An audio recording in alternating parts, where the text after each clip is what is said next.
আগামী 2-3 দিন পর তারা রাস্তাঘাটে কনসার্ট করবে, নাচবে, পিকনিক করবে, হইহুল্লা করবে এবং পশ্চিমাদের সাথে তালে তাল মিলিয়ে বলবে যে 31st night happy new year. তারা বলবে আগামী 2-3 দিন পরেই করবে।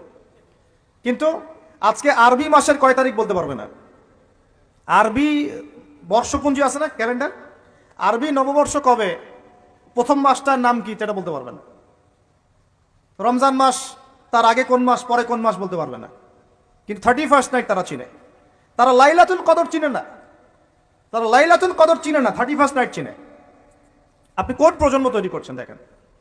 এখানে প্রসঙ্গ যেহেতু এসেই গেল বলে দিই এই কথাটা, পরে বলে যাব যে খ্রিস্টপূর্ব প্রায় 46 সালের দিকে এক ব্যক্তি ছিল, তার নাম ছিল জুলিয়াস সিজার। কি নাম? Julius Caesar. এগুলো আমি আসলে অনেকদিন আগে পড়েছি, আমার মাথায় এত লাইভলি নাই, আর এগুলোর চর্চা করা আমি বন্ধ করে দিয়েছি। আমাদের ফিলোসফি কিছু বই ছিল, এগুলোতে হিস্ট্রিগুলো ঘাটা ছিল সবগুলো, আর হিস্ট্রির একজন গভীর ছাত্র। তো এই জুলিয়াস সিজার নামে এক ব্যক্তি ছিল, যে আসলে সিজার নামক এক দেবতার উপাসনা করত। কথা বুঝতে পারছেন? ওদের অনেক দেবতা ছিল, এরকম একটা দেবতার নাম ছিল সিজার। ওর নামে সে নামকরণ রেখেছে জুলিয়াস সিজার। এই নক্ষত্র পূজারী ছিল, তারার পূজা করত। কথা বুঝতে পারছেন? তো তারার পূজা যে করে সে কি তাওহীদপন্থী না মুশরিক? বলেন, সে কি ইমানদার না কাফের, কোনটা? এখন সে একটা ক্যালেন্ডার ফর্ম করেছিল, এর নাম হলো এই গ্রেগরিয়ান ক্যালেন্ডার বলে। আর এখানে প্রথম বর্ষ যেটা, এই প্রথম বর্ষতে উৎসব পালন করা শুরু করেছে এই জুলিয়াস সিজার নামক এই ব্যক্তি প্রথম, এবং সে সমাজ এটা চালু করে দিয়েছে। এরপরে আরো পরে প্রায় খ্রিস্টের জন্মের 800 বছরের দিকে পারস্যের এক সম্রাট ছিল, তার নাম ছিল মনে হয় জামশিদ। তো এই ব্যক্তি একজন সম্রাট ছিলেন। তো সে আবার এরকম বর্ষ বরণের জন্য একটা মানে উৎসবের আয়োজন করে, তার নাম দিয়েছিল নওরোজ। কি নাম দিয়েছে? নওরোজ, মানে বর্ষ বরণ উৎসব। এভাবে এই পারস্য উপমহাদেশে পুরো জায়গাটায় এই নববর্ষ পালনের সংস্কৃতি চলে আসে। এগুলো হতে হতে হতে আজকে যে দেখছেন আপনি 31st নাইট, এই যে গ্রেগরিয়ান ক্যালেন্ডার, যেটা মানে পশ্চিমারা সারা বিশ্ব শাসন করেছে না। যখন ব্রিটেন সারা বিশ্বকে শাসন করছিল, আমাদের এখানে ওদের দখল ছিল না। পলাশির যুদ্ধের হিস্ট্রি জানেন না? কত বছর এখানে শাসন করেছে? প্রায় 200 বছর এরা এখানে শাসন করে নাই। নবাব সিরাজউদ্দৌলার পতনের পর থেকে প্রায় 200 বছর এই ভারতীয় উপমহাদেশ তারা শাসন করেছে না। এখানে এই গ্রেগরিয়ান ক্যালেন্ডার ছড়িয়ে দেওয়া হয়েছে। এখন আমরা এই যে 31st নাইটের উৎসবটা পালন শুরু করছি। এটা কি আমাদের উৎসব? এটা কি মুসলমানদের? কাদের হলো তাহলে? পশ্চিমাদের, রোমকদের, পশ্চিমাদের, যাদের সাথে ইসলামের দূর দূর পর্যন্ত কোনো সম্পর্ক নাই। আর নবী সাল্লাল্লাহু আলাইহি ওয়াসাল্লাম কি বলছেন শোনেন। আল্লাহ নবী বলছেন তোমাদের জন্য আনন্দের উৎসব দুইটা। কয়টা? একটা ঈদুল ফিতর, রমজান মাসে সম সাধনার পরে, কিয়ামুল লাইলের পরে, তারাবির পরে, তাহাজ্জুদের পরে, কোরআন খতম দেওয়ার পরে, যাকাত ফিতর দেওয়ার পরে, ত্যাগের এই মাসের পর আমরা একটা আনন্দ করি, ঈদুল ফিতর। করি কি না? সবাই আনন্দ ভাগাভাগি করে নেই, আলহামদুলিল্লাহ। ওই দিন আল্লাহ পাক কি করেন? আল্লাহ পাক রমজানের রোজাদার যারা ছিলেন সবাইকে মাফ করে দেন, আলহামদুলিল্লাহ। মুক্তি পাই আমরা, নাজাত পেয়ে যাই। উৎসব এটা আমাদের, আনন্দ, খুশি আমাদের। আরেকটা হচ্ছে ঈদ আজহা, যখন ওই যে ইসমাইল আলাইহিস সালামকে যে কুরবানি করার মহান স্মৃতি, সেই স্মৃতিকে স্মরণ করে আমরা ইব্রাহিমী চেতনায় আবার কি করি? ঈদুল আজহার এই পশু কুরবানির মধ্য দিয়ে নিজের পশুত্বকে কুরবানি দেই, আল্লাহর সামনে আমরা আত্মসমর্পণ করি। করি কিনা? এই দুইটা হচ্ছে আমাদের উৎসব। এগুলো বাদ দিয়ে নবীজি বলছেন মান তাশাব্বাহা বিকওমিন ফাহুয়া মিনহুম। কেউ যদি তোমাদের মধ্যে অন্য কোনো জাতির সাদৃশ্য অবলম্বন করে, যে যে জাতির সাদৃশ্য অবলম্বন করবে সে তাদের অন্তর্ভুক্ত হয়ে যাবে। নাউযুবিল্লাহ। আমরা কি চাই উম্মতে মুহাম্মাদের অন্তর্ভুক্ত হতে, না ওই পশ্চিমাদের অন্তর্ভুক্ত হতে? পশ্চিমা কারা? যাদের মধ্যে ছেলে ছেলে বিয়ে করা জায়েজ। খুশি হয়েছেন? পশ্চিমা কারা? যাদের মধ্যে ছেলে ছেলে বিয়ে জায়েজ, মেয়ে মেয়ে বিয়ে জায়েজ, পর্নোগ্রাফি সবাই করতে পারে, দেখতেও পারে, মদ পান করা জায়েজ, পরকালের কোনো কনসেপ্ট নাই ওদের, লা ইলাহা ইল্লাল্লাহ কোনো কালিমা নাই, মুহাম্মদুর রাসূলুল্লাহ তারা বিশ্বাস করে না। এমনকি তারা বলছে, কয়দিন আগে বললো মেরি ক্রিসমাস, বলেছে না? যে ব্যক্তি বলেছে মেরি ক্রিসমাস 25শে ডিসেম্বরে, সে ওই দিন স্বীকার করে নিয়েছে যে 25শে ডিসেম্বর আল্লাহ পাক ঈসা আলাইহিস সালামকে জন্ম দিয়েছেন। নাউযুবিল্লাহ।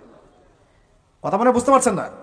যখনই আপনি এটা পালন করেছেন, তার মানে ওই দিন আপনি স্বীকার করেছেন যে ওই দিন আল্লাহ পাক ঈসা ইবনে মারিয়াম, আল্লাহর পুত্র, নাউযুবিল্লাহ, তাকে তিনি জন্ম দিয়েছেন। এটা স্বীকার করেছেন আপনি, করছেন না? ওই সভ্যতা অন্তর্ভুক্ত আপনি হতে চান? ওদের সাথে হাসর করতে চান, নাকি নবী সাল্লাল্লাহু আলাইহি ওয়াসাল্লামের সাথে করতে চান? বলেন।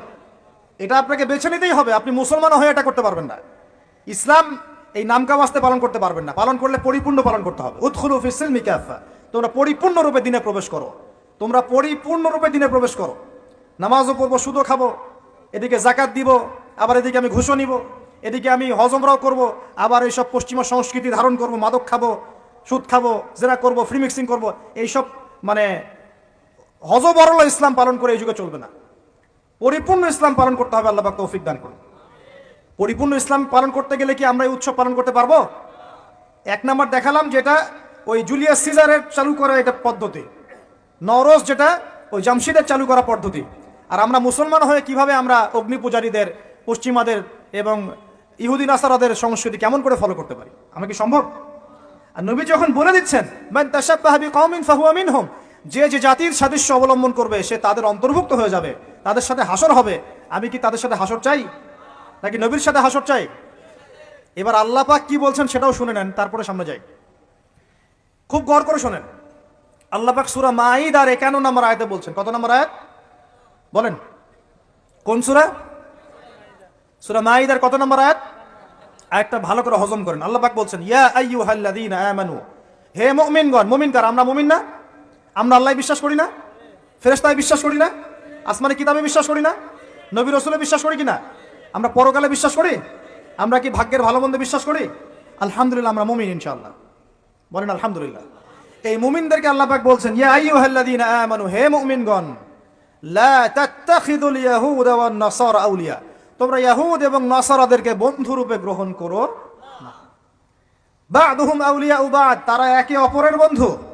ওয়া মান ইয়াতাওয়াল্লাহুম মিনকুম ফাইন্নাহু মিনহুম, তোমাদের মধ্যে কেউ যদি ওদের দিকে মুখ ফিরায় সে আমাদের অন্তর্ভুক্ত না, তাদের অন্তর্ভুক্ত।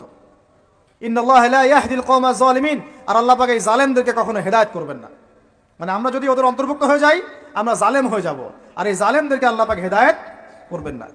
আল্লাহ পাক সূরা বাকারা আরো বলেছেন ওয়ালান তারদা আনকাল ইয়াহুদ ওয়ালান নাসারা হাত্তা তাত্তাবিআ মিল্লাতাহুম, হে নবী তোমার উপরে ইহুদের লোকজন এবং খ্রিস্টানরা কখনোই সন্তুষ্ট হবে না, কখনোই সন্তুষ্ট হবে না যতক্ষণ তুমি তাদের ধর্ম মিল্লাত গ্রহণ না করছো। আপনি ওদের সাথে তালে তাল মিলে নাচ গান করেন, তারা আপনার উপর সন্তুষ্ট হয়ে যাবে। আর আপনি যখন ওদের উপর তালে তাল মিলাবেন না, লা ইলাহা ইল্লাল্লাহ মুহাম্মাদুর রাসূলুল্লাহ নিয়ে থাকবেন, ওরা আপনার উপর সন্তুষ্ট হবে না। আমরা কি দুনিয়াতে ওদের সন্তুষ্টি চাই না আল্লাহর সন্তুষ্টি চাই? যদি আল্লাহর সন্তুষ্টি চাই, নবীর সাথে হাসর করতে চাই, কোন মুসলমান যুবক যুবতী আগামী এই নোংরা অপসংস্কৃতিতে গায়ে গা ভাসাবে না।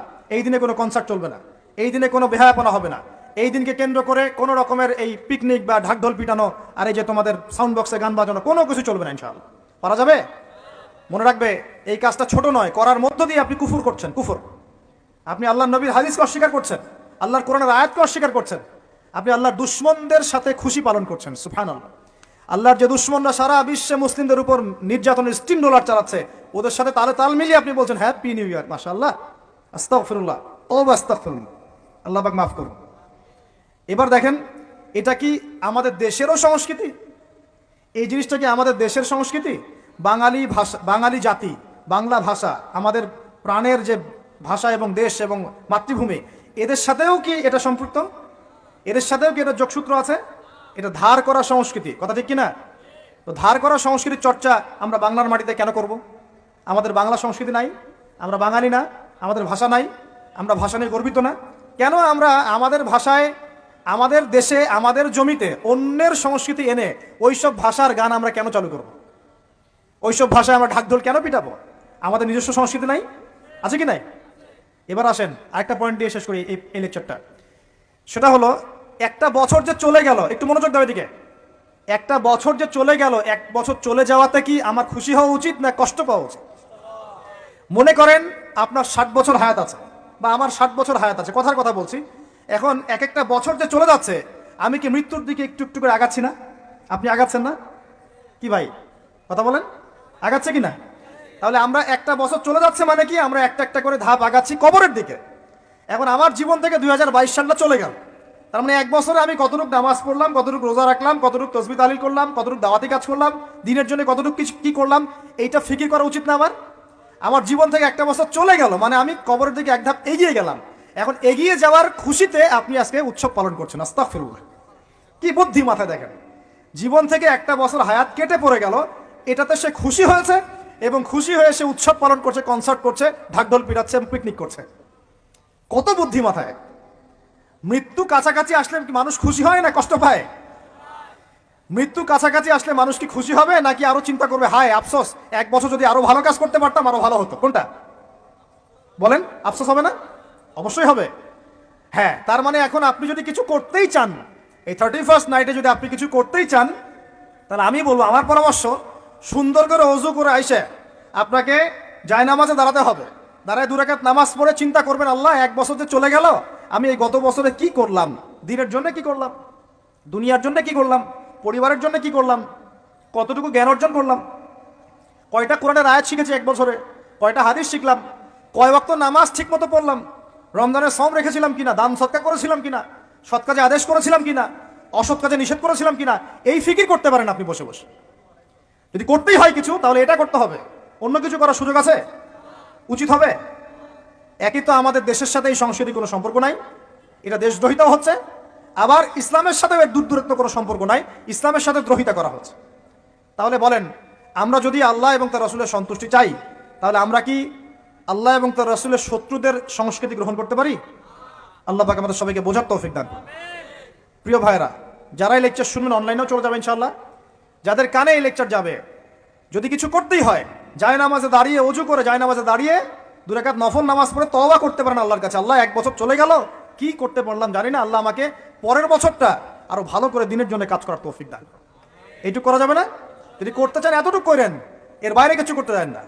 আল্লাহ পাক বোঝার তৌফিক দান করুন। আমি প্রিয় ভাইয়ের, এখন সামনে আসি যে আল্লাহর নবী এই পুরো জাহিলিয়াত পরিবর্তন করেছেন কোরআন সুন্নাহ দিয়ে, ঠিক আছে কথা? কোরআন সুন্নাহর মধ্যে কাজগুলো কি ছিল আমি কয়েকটা বলেছিলাম। 1, কোরআন তেলাওয়াত করা শিখেছে সবাই। 2, কোরআনের অর্থ বুঝেছেন সবাই। 3, কোরআনের সমস্ত আদেশ নিষেধ তারা মেনে চলেছেন, চলেন নাই? আমাদের উচিত হবে কোরআনের সমস্ত আদেশ এবং নিষেধগুলোকে মেনে চলা। আল্লাহ পাক আমাদের সবাইকে তৌফিক এনায়েত করুন।